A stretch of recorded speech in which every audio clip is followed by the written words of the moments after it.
Now, the thing I don't understand is anosmia. He says he never had a sense of smell. I mean, if someday I have a kid and he doesn't smell it when I'm eating cauliflower, I'm taking him straight to the freaking doctor.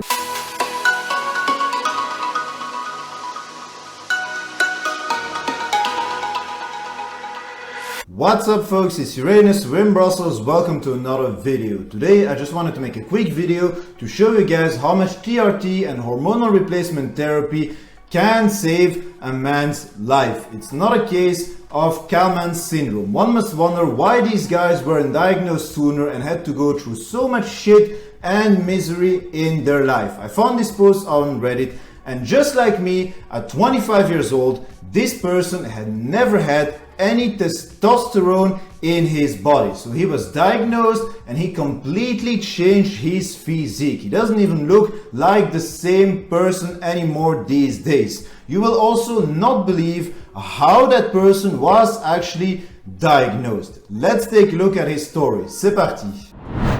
This is what a man looks like these days at 35 years old. Now that is one hell of a freaking glow up. So it's pretty much a 10-year transformation from the point he was diagnosed to this physique today.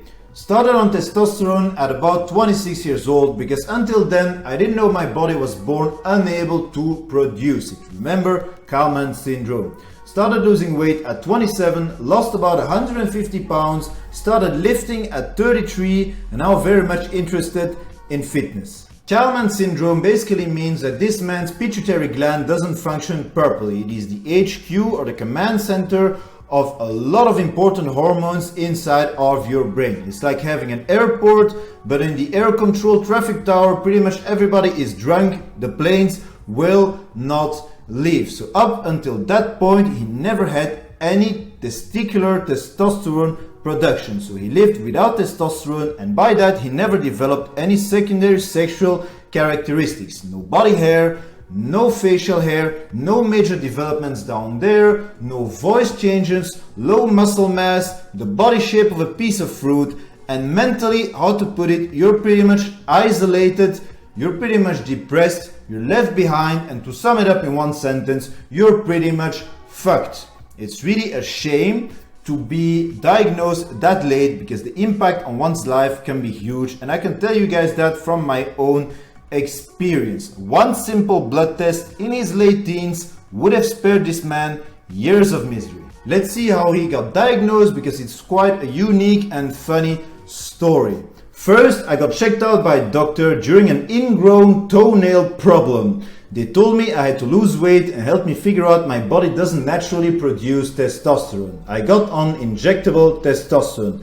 I then started to weigh and log my food so that I could accurately eat in a caloric deficit. I've spent about 7 of the last 10 years in a deficit of some sort. That helped me lose 170 pounds at that point. I also started lifting weights 3 years ago. It's quite unbelievable that he only started lifting weights 3 years ago. Keep on going, buddy. I lift specifically for hypertrophy, which basically means the goal is to gain muscle. I don't care much about how much I can lift.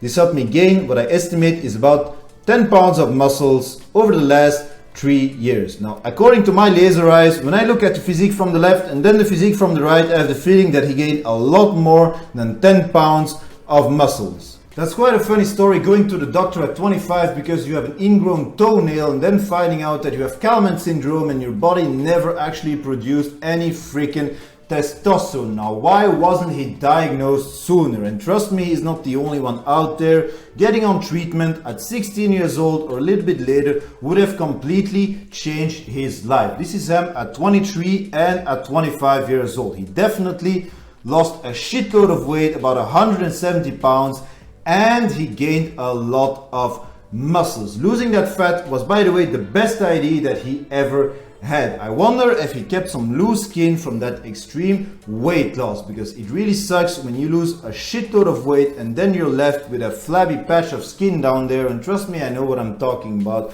regarding loose skin, and I hope he's well off. TRT literally saved this man's life just like it did for me. Now, he used to be a really heavy alcoholic before, and I'm not going to go too deep into that subject because we all deserve some privacy when we're climbing our own mountains. The most important thing is that he got out. Now the addiction part I actually completely understand, because going through this shit and ending up on TRT at 26, missing out on puberty and missing out on so many things in life and feeling like shit and isolated and left out, it can really mess with your mind, and turning for booze or any other kind of drugs, I understand. Our stories are quite similar too. Although I don't have Kallmann, my HQ up here took a hit at birth. Now the thing I don't understand is anosmia. He says he never had a sense of smell. I mean, if someday I have a kid and he doesn't smell it when I'm eating cauliflower, I'm taking him straight to the freaking doctor. What could be more of an indicator of a neurological problem than a person not having a sense of freaking smell? How can you not notice your son, your brother, or your friend has not gone through puberty? And I ask myself this very same question pretty much every single day. Now, of course, we don't have the background. We don't know anything more about him. I know for me, I saw some pretty fucked up things going around in my family when I was growing up. And I know one of the main reasons I never went to see a doctor, I only saw a doctor when I was 26 years old, was because of years of bullying, extreme depression, isolation, and of course, a fucking feeling of shame. But the most important thing is to look forwards and not backwards. You're not going that way anyhow. So Grunted One, this is his name on Reddit. Congratulations on the transformation. Keep on going strong, my man, and thank you for sharing this and bringing more awareness to Kallmann syndrome. It takes a lot of balls to share these kinds of story. I really wonder what his TRT protocol is right now and how his TRT protocol evolved alongside his transformation. Keep up the good work and stay away from the Stella Artois. I think on his before picture that is a Belgian beer that he's holding here. Keep strong, keep on going to the gym and live like your life depends on it. Guys, ending it here. Let me know what you thought of the video and of this man's transformation in the comments. Subscribe to my channel, give me a thumbs up, and I'll catch you on the next one. Uranus out.